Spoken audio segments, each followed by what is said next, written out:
पवित्रोत्मो तुमकां सगळें शिकयतलो आनी हांवें सांगलां तें सगोट तुमच्या मनांत हाडटलो. जुआंव 14:26. बागेवन फ्रांसीस शेबेरा, जेजूच्या मोगान तुजें काळीज सगळेंच लासतालें, देखून जेजूचें नांव आनी सोडवणेची बरी खबर पोरगोटूंक देसा देसांनी तुगेलोय आमचो जीव झरोवन मेलोय. ह्या पासत बापान तुका सरकार मोहिमेंत भरलो आनी संवसारान तुजी कूड लेगून कुसूंक दिली ना. ह्या देण्या खातीर संतोशान आमी बापाक दिनवासतांव आनी आतां आमचेच पासत तुजी विनोती मागता. जोण आपणाक जाय तें मागचें. बरी सावत भलायकी, कुडीची, मोनाची, ओतम्याची, पेकोवणी,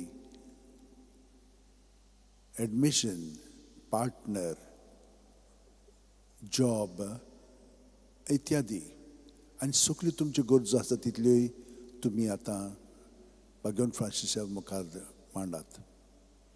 आमचे उतरेक बापाक मानतात तसले जाल्यार तुजे विनोतीन ते शांती पावय म्हूण मागता आनी सोगता पासत तुजे बरोबर जेजू वरवीं पवित्र आत्म्या सोबें बापाक वाकाणटाव. आमेन. आनी सुरपू दितात देव बाप आनी पूत आनी पवित्र आत्मो आमचेर आशिर्वाद घालूं. आमेन.